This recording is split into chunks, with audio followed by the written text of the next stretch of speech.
On the morning of March 25th, 2023, a 911 call came in from Lowndes County, Mississippi, reporting a murder unfolding on Facebook Live. What is the conversation? Oh man, that's what I'm finna do. I'm finna get out. I ain't really trying to argue anyway. I'm just trying to get my... No, you want to go tell your family about this, about that. You want to do this. I'm trying to leave from over here and agree, man. I ain't trying to argue at all. Ain't nobody. Let me take my car key off. Got my key. Stop.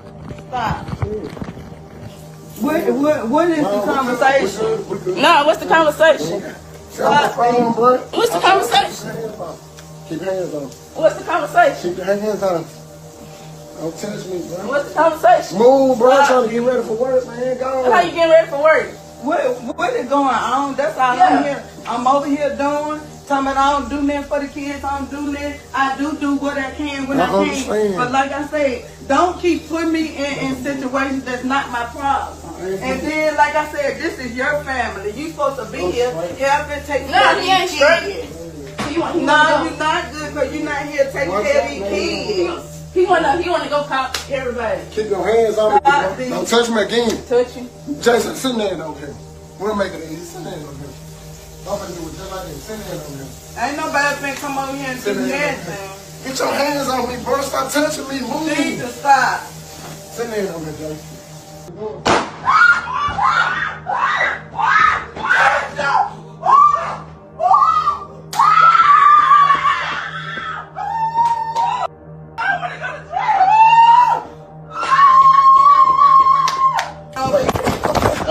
By the time officers arrived at the scene, it was already too late.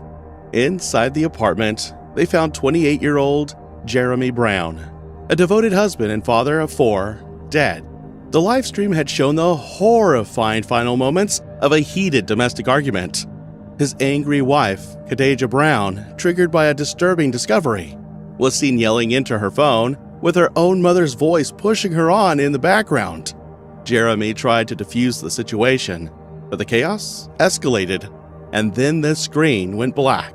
But as investigators began digging deeper, it became clear that not everything about that morning added up, and what initially looked like a spontaneous act of violence may have been hiding something much darker. This is the life and death of Jeremy Brown. Good morning, good morning, good morning. Natural, beautiful, beautiful. Let me tell y'all something that y'all don't know.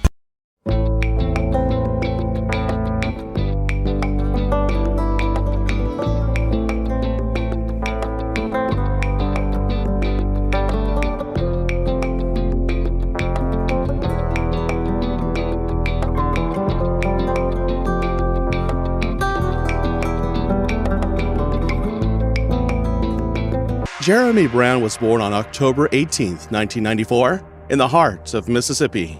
He grew up in a deeply rooted Southern family that believed in hard work, humility, and showing up for each other. His childhood home was always full of siblings, cousins, and neighbors coming and going, but there was never a shortage of warmth. Jeremy was the second of 4 children, raised by a mother who worked 2 jobs and a father who always made time to coach Little League or fix a neighbor's car. Family always came first. Even as a boy, Jeremy carried a presence that stood out. He had this calm, steady energy about him that made people feel safe. He was soft-spoken, never one to be the loudest in the room, but when he did speak, people listened. He wasn't just liked, he was respected.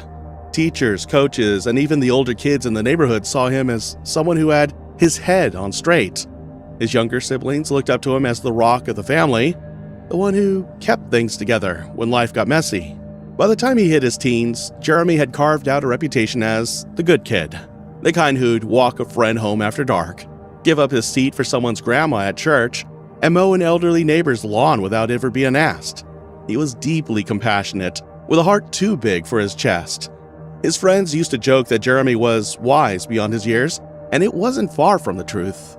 Even as a teenager, he seemed to understand things about life, about patience, forgiveness, loyalty that most people take decades to learn. Jeremy attended Jefferson High School, where he was a solid student and a dependable friend. He didn't chase popularity, but it found him anyway. He was involved in community programs and volunteered at the local food pantry on weekends.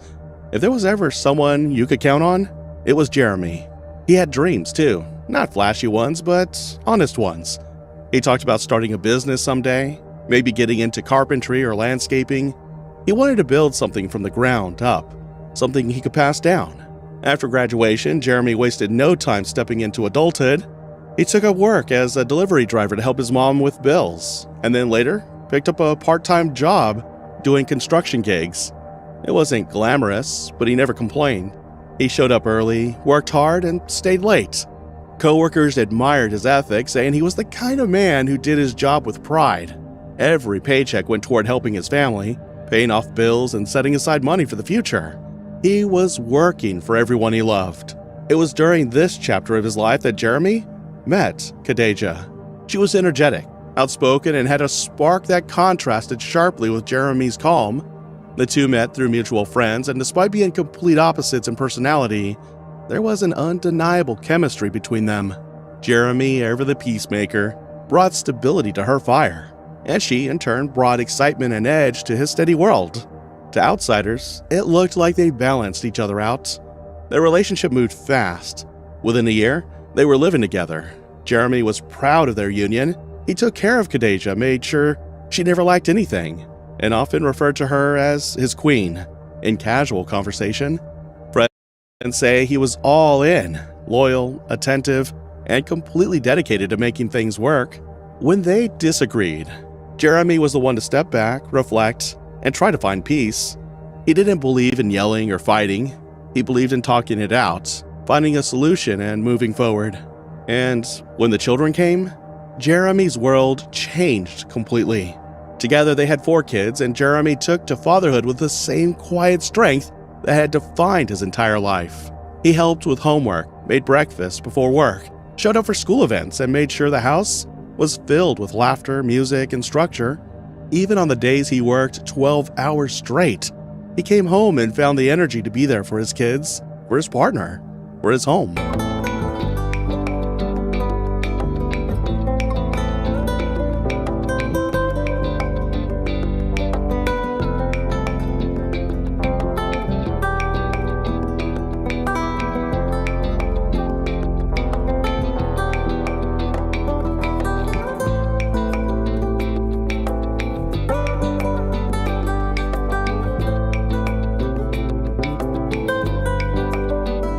His social media was filled with moments that showed the kind of dad he was. Family dinners, dance recitals, birthdays, and lazy Sunday afternoons spent playing video games or grilling in the backyard. He called his children his purpose. He was the kind of father who gave hugs freely, apologized when he got things wrong, and made sure his kids knew they were loved. But behind the family photos and sweet captions, there were cracks beginning to show. The relationship between Jeremy and Khadijah had its share of struggles. Over time, arguments became more frequent. Those close to Jeremy say he was patient to a fault, always trying to keep the peace, always trying to fix things that were broken. He believed in family, in forgiveness, and in second chances, sometimes at the expense of his own peace. There were whispers of control issues, outside influences, and deepening tension at home.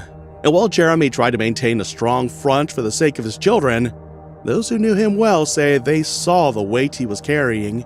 The two gained a long, rocky history, with arguments that friends described as heated and sometimes uncomfortable. But Jeremy always tried to de-escalate. He started spending more time with extended family, trying to find balance and clarity. But he never gave up on his family. He held on, hoping things would get better, praying for change, and continuing to show up every single day. But these long-standing domestic issues and tensions led to something far worse. It started with a fight, as usual. It wasn't the first one, but it was going to be the last. On the evening of March 25th, 2023, tensions inside the apartment shared by Jeremy Brown and his longtime girlfriend, Khadijah Michelle Brown, had reached a breaking point. The couple had been arguing throughout the day. Sources close to them say the argument started over something small, but it escalated fast. Accusations flew and doors slammed. Their 4 children were reportedly inside the apartment when things took a turn. Jeremy tried to cool things off, but Khadijah wouldn't let it go. She was constantly accusing him of not spending enough time with the children, with her mother constantly egging her on from behind. But that's not all. Khadijah Brown accused Jeremy Brown of cheating on social media before the murder.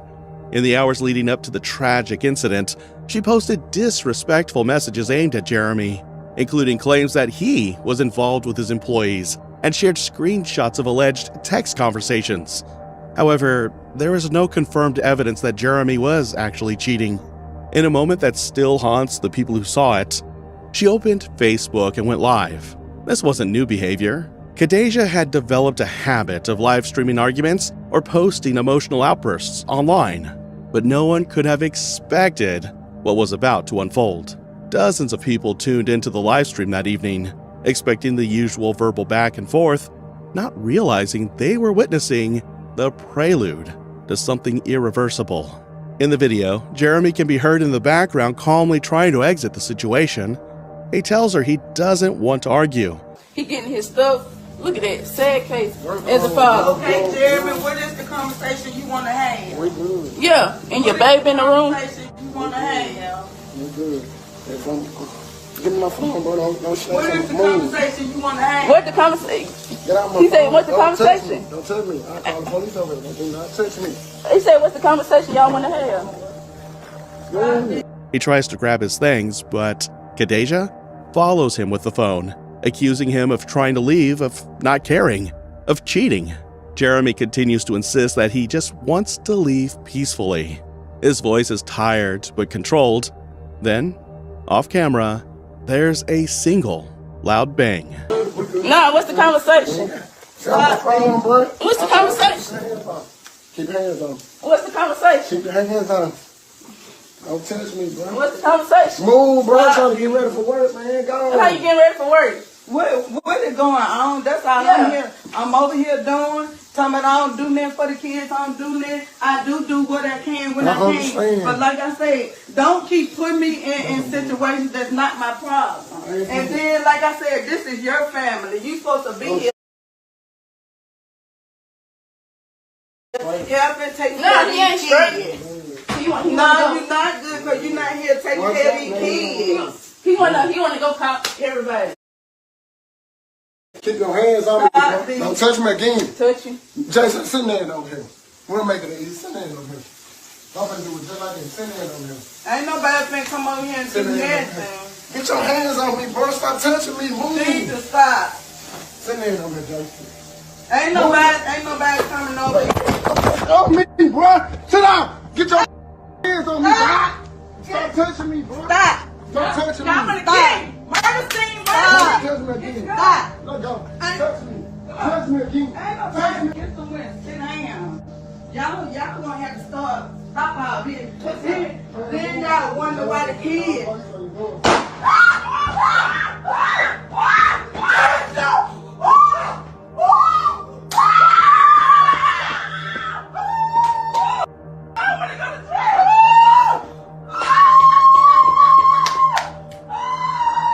People on Facebook could hear Khadijah screaming that she didn't want to go to jail and telling a child in the home that his daddy was dead.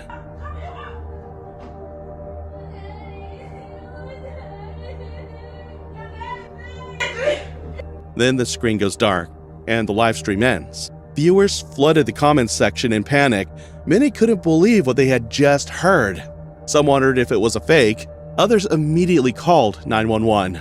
But just minutes later, it was confirmed that what they had seen was real. At exactly 7:42 a.m. on March 25, 2023, officers with the Lowndes County Sheriff's Department were dispatched to the Green Tree Apartments after receiving multiple reports of a possible shooting. When deputies arrived at the scene, the apartment was filled with chaos. Children were crying, family members were screaming, and Jeremy Brown was lying motionless on the floor.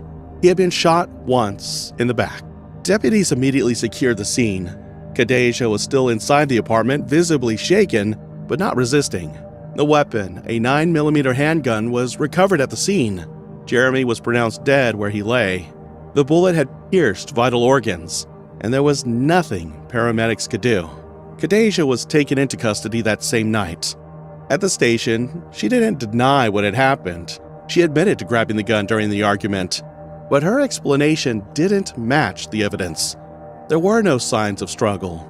Jeremy was unarmed, and according to investigators, he had his back turned when the shot was fired. He was not threatening her. In fact, he was trying to leave. The police were clear.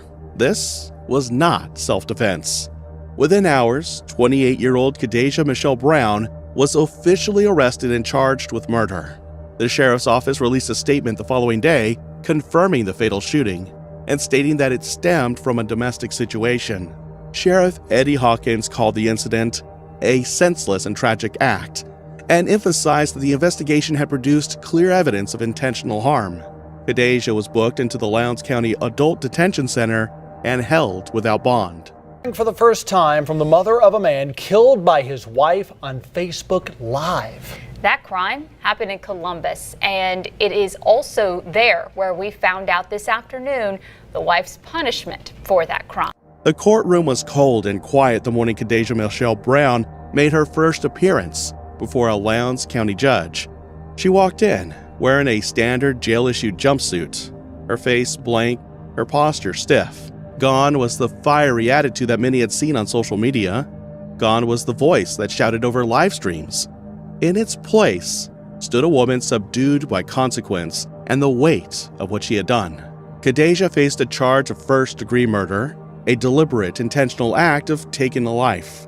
The defense struggled to build sympathy. Khadijah's lawyers hinted at past emotional strain in the relationship, attempted to frame her as overwhelmed, panicked, and not fully in control of her actions. But the prosecution countered that whatever problems existed, they did not justify murder. Emotional instability doesn't erase intent, they argued. Khadijah made the decision to pick up a gun during an argument.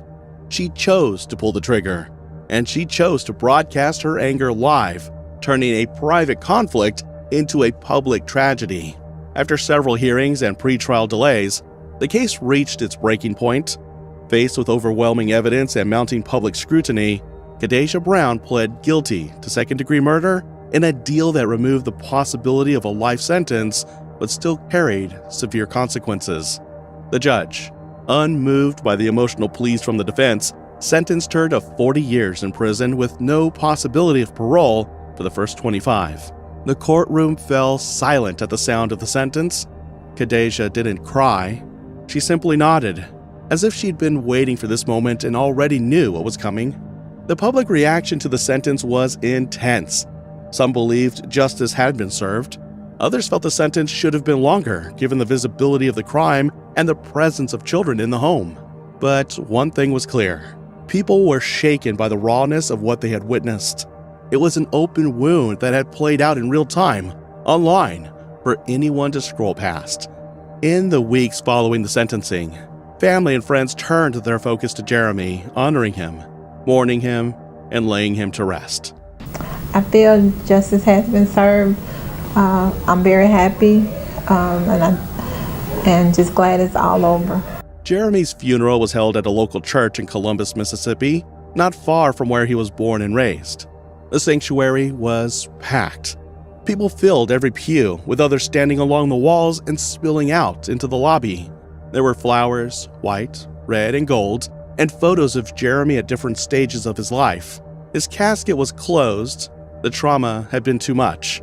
For Jeremy's family, the shock was unbearable. They couldn't believe that a disagreement had led to something this final, that Jeremy, peaceful, loving, dedicated to his kids, had lost his life not in the street, not in some random act of violence, but at home.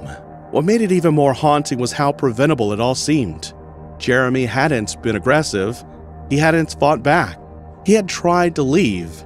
He did what people are told to do in toxic situations, but walking away wasn't enough.